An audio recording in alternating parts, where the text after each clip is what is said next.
শাহের প্রতিশ্রুতিতেই নামলো 20,000 সেনা পুলিশ। চারপাশ ঘিরে বনে বনে চলছে অভিযান, পেলেই চলবে গুলি। এরাই এর আগে সন্ত্রাসবাদকে বাড়িয়েছিল। কাশ্মীর কাণ্ডে বিস্ফোরক, কাদের নিশানা করলেন দিলীপ ঘোষ।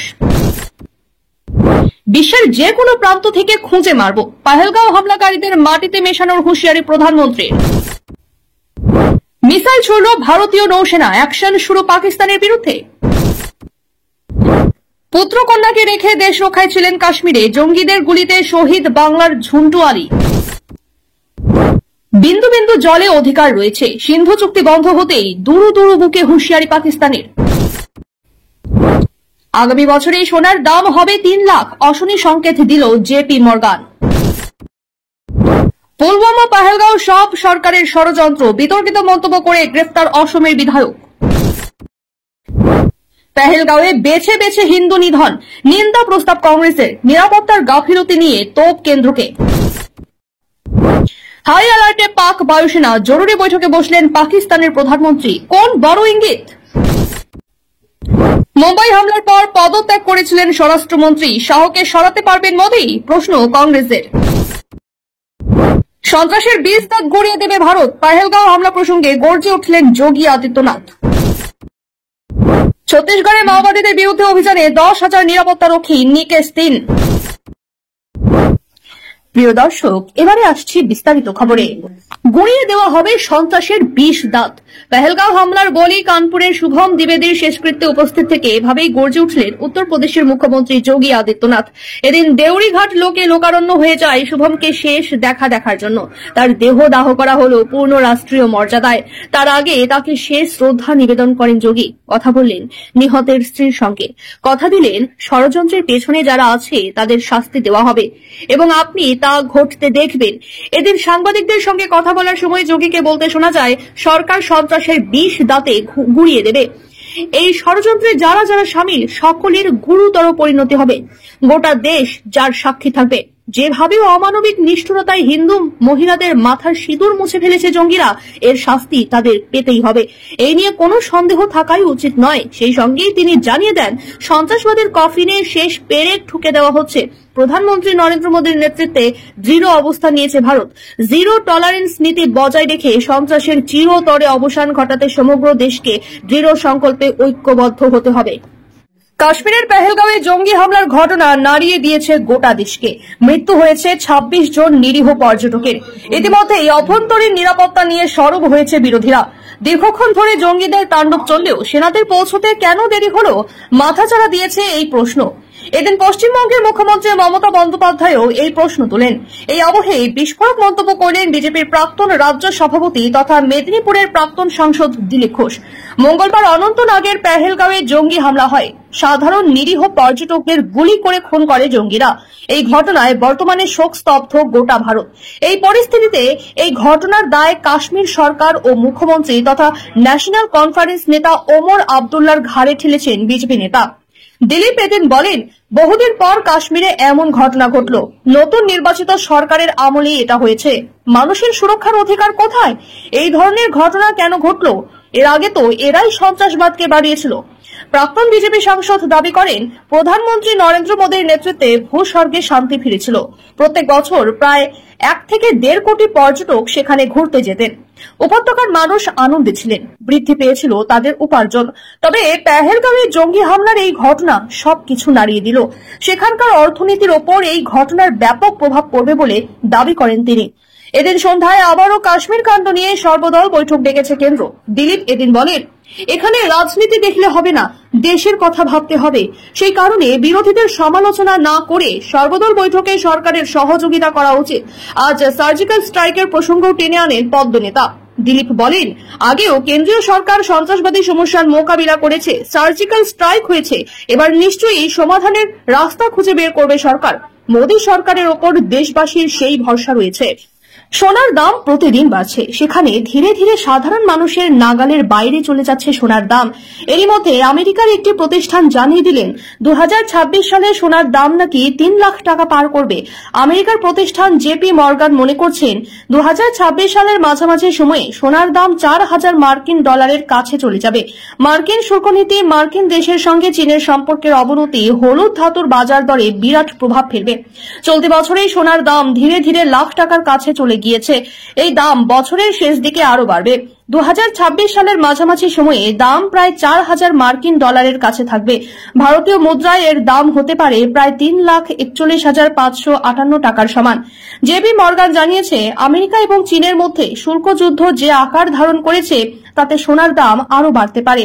অর্থনৈতিক মন্দার সম্ভাবনাও উড়িয়ে দিচ্ছেন না তারা আরো জানিয়েছে, প্রত্যাশার তুলনায় চাহিদা বেড়ে গেলে চলতি বছরের চতুর্থ ত্রিমাসিকেই সোনার দাম আউন্স প্রতি 3,675 ডলারে পৌঁছে যেতে পারে ভারতীয় মুদ্রায়, যা প্রায় 3,14,000 টাকা। আজ সর্বপ্রথম সোনার দাম প্রতি আউন্সে 29% বৃদ্ধি পেয়ে 3500 ডলার ছুঁয়ে ভারতীয় মুদ্রায়, যা প্রায় 2,99,000 টাকা। ভারতে সোনার দাম ইতিমধ্যেই প্রতি 10 গ্রামে 1 লক্ষেরও কোটা পেরিয়ে গিয়েছে। যদি দাম আরো বাড়ে তাহলে সোনায় হাত ছোঁয়ানো অসম্ভব হয়ে উঠতে পারে ভারতীয়দেরও। জেপি মর্গানের পূর্বাভাস বলছে 2025 সাল শেষ হতে হতেই সোনার দাম ধরাছোঁয়ার বাইরে চলে যাবে। কেন সোনার দাম ধরাছোঁয়ার বাইরে চলে যেতে পারে তার কারণও খোলসা করেছে জেপি মর্গান। তাদের দাবি, সোনায় বিনিয়োগ বাড়ছে, যেমন বাড়ছে সোনার চাহিদাও। আমেরিকার সেন্ট্রাল ব্যাংকে ইতিমধ্যেই সোনার চাহিদা বেড়ে প্রতি ত্রৈমাসিকে গড়ে 710 টন হয়ে গিয়েছে। তবে যদি চাহিদা হ্রাস পায়, শুল্ক নীতি নিয়ে ট্রাম্প যদি একরোখা ভাব ছেড়ে নমনীয় বন, সেক্ষেত্রে পরিস্থিতি স্থিতিশীল হতে পারে বলে দাবি করা হয়েছে।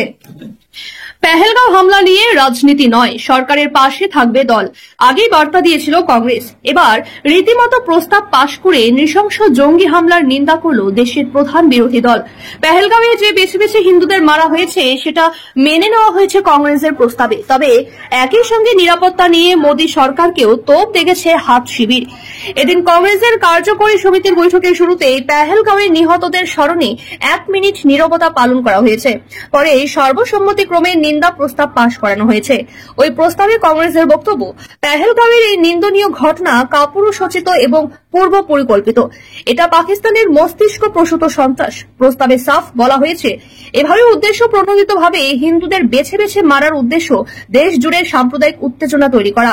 যদিও শুধু সন্ত্রাসবাদীদের তোপ দাগা নয়, একই সঙ্গে সরকারকেও নিশানা করেছে কংগ্রেস। দলের কার্যকরী সমিতির প্রস্তাবে বলা হয়েছে, পেহেলগাঁওয়ে এত বড় নিরাপত্তার গাফিলতি কি করে হলো? গোয়েন্দা সূত্রই বা এত ব্যর্থ কেন? কেন্দ্রশাসিত অঞ্চল যেটার নিরাপত্তার দায়িত্ব পুরোপুরি অমিত শাহর মন্ত্রকের অধীনে, সেই অঞ্চলে এত বড় ঘটনা ঘটে গেল, সেটা নিয়ে আলোচনার প্রয়োজন। কাশ্মীরের স্থানীয় যে নাগরিকরা সন্ত্রাসবাদীদের বিরুদ্ধে লড়াই করে পর্যটকদের বাঁচানোর চেষ্টা করেছিলেন, তাদেরও ধন্যবাদ জানিয়েছে হাত শিবির। কোনোভাবেই ছাড় পাবে না পেহেলগাঁওয়ের হামলাকারীরা।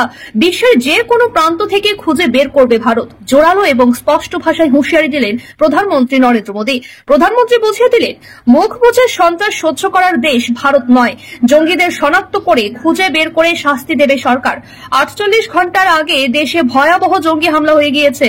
শোকের আবহ থেকে এখনো বেরোতে পারেনি আম জনতা। সরকারের তরফেও যে তৎপরতা নেই তেমন নয়। নিরাপত্তা বিষয়ক মন্ত্রী গোষ্ঠীর বৈঠকে একাধিক কূটনৈতিক সিদ্ধান্ত নিয়েছে সরকার। সিন্ধু চুক্তি বাতিল, আটারি সীমান্ত বন্ধ, পাকিস্তানিদের ভিসা বাতিলের মতো একাধিক সিদ্ধান্ত নিয়েছে কেন্দ্র। অপেক্ষা ছিল প্রধানমন্ত্রীর বার্তায়। প্রথমবার প্রকাশ্যে এলো পেহেলগাঁও নিয়ে মুখ খুলেই প্রধানমন্ত্রী বলে দিলেন, ভারতের আত্মায় আঘাত করার দুঃসাহস যারা দেখিয়েছে তারা ছাড় পাবে না। পৃথিবীর যে প্রান্তে লুকিয়ে থাক তাদের খুঁজে বের করে মারবে ভারত। শুধু তাই নয়, যারা এই সন্ত্রাসবাদীদের আশ্রয় দেয়, যারা আড়াল থেকে সাহায্য করে, তাদের যেটুকু অস্তিত্ব অবশিষ্ট আছে সেটাও গুড়িয়ে দেওয়া হবে। এদিন বিহারের মধুবনীতে প্রধানমন্ত্রী নরেন্দ্র মোদীর সরকারি সভা ছিল। পেহেলগাঁও ইস্যুতে সর্বদল বৈঠকে না থেকে কেন ভোটমুখী রাজ্যে প্রধানমন্ত্রী, সে নিয়ে প্রশ্নও উঠেছিল। এদিন সভার শুরুতেই প্রধানমন্ত্রী বুঝিয়ে দেন, সরকারি কর্মসূচিতে যোগ দিলেও পেহেলগাঁও নিয়ে তিনি ব্যথিত। সভার শুরুতেই পেহেলগাঁওয়ে মৃতদের প্রতি শ্রদ্ধা নিবেদন করতে নীরবতা পালন করেন তিনি। তারপরই প্রধানমন্ত্রীর মুখে কড়া বার্তা শোনা যায়। মোদী বলেন, এই হামলা শুধু ওই পর্যটকদের উপর হামলা নয়, ভারতের আত্মায় আঘাত করার দুঃসাহস সাহস দেখিয়েছে জঙ্গিরা, এমন শাস্তি দেব যে ওরা কল্পনাও করতে পারবে না। মধুবনের সভায় এতক্ষণ হিন্দিতেই বলছিলেন মোদী, তাৎপর্যপূর্ণভাবে। এরপরই তিনি ইংরাজিতে বলা শুরু করলেন। উদ্দেশ্য গোটা বিশ্বকে বার্তা দেওয়া। প্রধানমন্ত্রী বলেন, বিশ্বের যে প্রান্তে লুকিয়ে থাক জঙ্গিরা, তাদের খুঁজে বের করে মারবে ভারত। যারা সন্ত্রাসীদের আশ্রয় দিচ্ছে বা আড়াল থেকে মদত দিচ্ছে, তারাও ছাড় পাবে না। ওদের যেটুকু জমি বাকি আছে সেটুকুও গুড়িয়ে দেওয়া হবে। প্রধানমন্ত্রীর ইশারাতে স্পষ্ট, পেহেলগাঁওয়ে হামলাকারী এবং তাদের মদতদাতাদের খুঁজতে আগামী দিনে বড়সড় পদক্ষেপ করতে চলছে নয়াদিল্লি। এটা কি তবে সেনার করা দেশের সব থেকে বড় অভিযান? 20,000 নিরাপত্তা রক্ষী সহ সেনা ও পুলিশের যৌথ বাহিনী ঘিরে ধরেছে চারপাশ থেকে। আঁটোসাঁটো নিরাপত্তা, পালানোর জন্য নেই একটা ফাঁকও। কিন্তু কাদের ধরতে সম্মুখ সমরে নামলেন নিরাপত্তা রক্ষীরা? কানাঘুষো শোনা যাচ্ছে শাহের প্রতিশ্রুতি রাখতেই এই অভিযান। সর্বভারতীয় সংবাদ মাধ্যমে ইন্ডিয়া টুডে সূত্রের খবর, ছত্তিশগড়ে বিশেষ অভিযান নেমেছেন 20,000 নিরাপত্তা রক্ষীরা। নিশানায় হাজার খানেক মাওবাদী। তাদের খতম করতেই ভিন রাজ্য থেকে এসে ছত্তিশগড়ের বিজাপুরের মাওডেরায় ভিড়েছে তারা। ঘিরে রেখেছে গোটা এলাকা, নেই একটা ফাঁকও। এই অভিযান শুরুর ঘণ্টা খানেকের মধ্যেই 5 মাওবাদীকে খতম করা হয়েছে। নিরাপত্তা রক্ষীদের সূত্রের খবর, টানা 48 ঘণ্টা ধরে টহলদারি চালাচ্ছে তারা। একটি গোপন সূত্রে খবর পেয়েই এই অভিযান শুরু হয়েছে। জানা গিয়েছে, বিজাপুরের ওই এলাকাতে রয়েছে মাওবাদীদের মোস্ট ওয়ান্টেড 2 কমান্ডার হিদমা ও দেবা। তাদের ধরতেই নেমেছে সারি সারি বাহিনী। বিশেষ নজর দেওয়া হয়েছে ছত্তিশগড় তেলেঙ্গানা সীমানায়। ঘিরে ফেলা হয়েছে কাররেগুট্টা পাহাড়। এমনকি ঘন জঙ্গলের বাধাকেও পেরিয়ে গিয়েছে নিরাপত্তা রক্ষীরা, সেখানেও দিচ্ছেন টহলদারি। এই অভিযানে অংশ নিয়েছে DRG, buster fighter, special task force, 3 রাজ্য যথাক্রমে ছত্তিশগড়, মহারাষ্ট্র ও তেলেঙ্গানার সমস্ত পুলিশ এবং কেন্দ্রীয় বাহিনী। সূত্রের খবর, দিন কতক আগেই মাওবাদীদের একটি প্রেস বিজ্ঞপ্তি নিরাপত্তা রক্ষীদের হাতে এসে পৌঁছেছে। সেখানে লেখা ছিল, ওই পাহাড় ও ঘন অরণ্যতে প্রচুর ইডি বসিয়েছে তারা, যা খুঁজে বের করতেও এই অভিযান।